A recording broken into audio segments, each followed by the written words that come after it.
പരിശുദ്ധ ഖുർആനിലെ ചില ആയത്തുകൾ ആട് നിന്ന് നഷ്ടപ്പെട്ടു എന്ന് നമ്മുടെ ജബ്ബാർ മാഷിനെ പോലെയുള്ള ചില ആളുകളൊക്കെ വിമർശിക്കാറുള്ളത് നമ്മൾ കേൾക്കാറുണ്ട്. എന്നാൽ യഥാർത്ഥത്തിൽ എന്താണ് സംഭവം? അവർ പറയാറുള്ളത് ഇങ്ങനെയാണ്.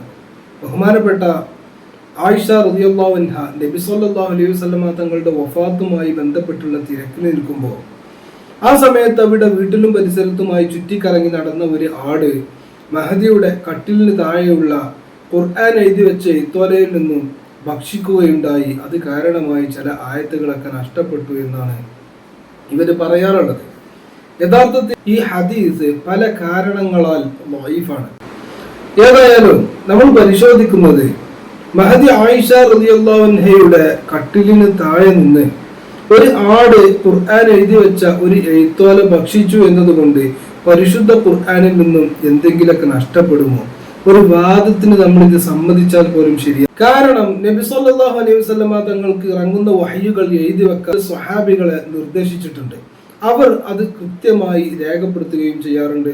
നബി സല്ലല്ലാഹു അലൈഹി വസല്ലമ തങ്ങൾ അവരോട് പറയും ഓരോ ആയത്തുകളും എവിടെ എഴുതണമെന്നൊക്കെ അവർക്ക് വ്യക്തമായി പറഞ്ഞു കൊടുക്കാറുണ്ട്. അതിന്റെ അടിസ്ഥാനത്തിൽ ഖുർആൻ കൃത്യമായി രേഖപ്പെടുത്തപ്പെട്ടിട്ടുണ്ട്. അതുകൊണ്ട് ഇത്രയും കൃത്യമായി ഖുർആൻ രേഖപ്പെടുത്തപ്പെട്ടു എന്നിരിക്കെ എങ്ങനെയാണ് ബഹുമാനപ്പെട്ട ആയിഷ റളിയല്ലാഹു അൻഹയുടെ പക്കൽ നിന്നും ഒരു എഴുത്തോല ആട് ഭക്ഷിച്ചത് കൊണ്ട് ഖുർആനിൽ നിന്നും ആയത്തുകൾ നഷ്ടപ്പെടുക?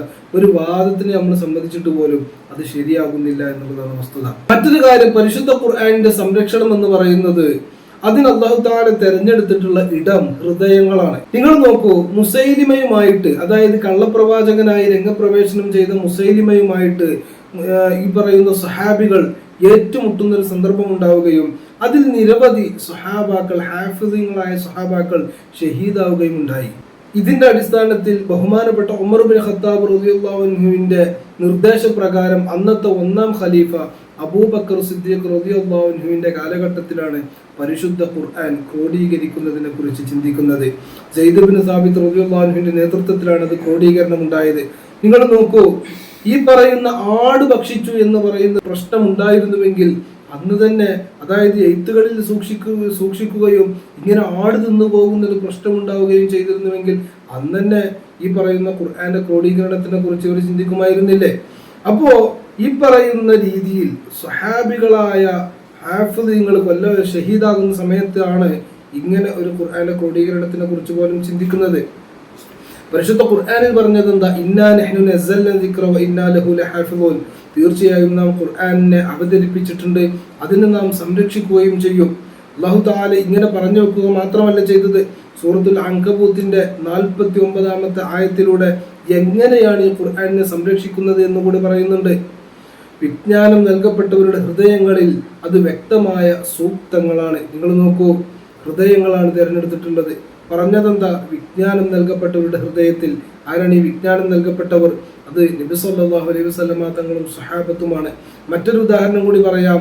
നമ്മുടെ ഈ ഒരു കാലഘട്ടത്തിൽ ഇസ്ലാമിന്റെ ശത്രുക്കൾ നമ്മുടെ ഖുർആനിന്റെ എല്ലാ കോപ്പികളും കത്തിച്ച് അല്ലെങ്കിൽ വേറെ ഏതെങ്കിലും രീതിയിൽ നശിപ്പിച്ചു നമുക്ക് 2 ദിവസം വേണ്ടി വരില്ല നിലവിലുള്ള ഖുർആൻ രണ്ടാമത് പുനഃസ്ഥാപിക്കാൻ വേണ്ടി. കാരണം ഓരോ ജില്ലകൾ എടുത്താൽ പോലും അതിൽ തന്നെ എത്രയോ ഹാഫിദുകളുണ്ട്. അപ്പൊ നോക്കൂ, ഹൃദയങ്ങളാണ് അല്ലാഹു സുബ്ഹാനഹു വ തആല പരിശുദ്ധ ഖുർആനിനെ സംരക്ഷിക്കാൻ വേണ്ടി തിരഞ്ഞെടുത്തിട്ടുള്ളത്. അപ്പൊ അതുകൊണ്ട് ഇവരൊക്കെ പറയുന്ന ഇത്തരത്തിലുള്ള വാദങ്ങളും ആക്ഷേപങ്ങൾക്കൊന്നും യാതൊരു അർത്ഥവുമില്ല എന്ന് നമുക്ക് ഈ പറയുന്ന ചരിത്രങ്ങളൊക്കെ പഠിക്കുമ്പോൾ കൂടുതൽ ബോധ്യപ്പെടും. അല്ലാഹു സുബ്ഹാനഹു വ തആല കാര്യങ്ങൾ യഥാവിധം മനസ്സിലാക്കാൻ തൗഫീഖ് നൽകി അനുഗ്രഹിക്കട്ടെ. ആമീൻ യാ റബ്ബൽ ആലമീൻ.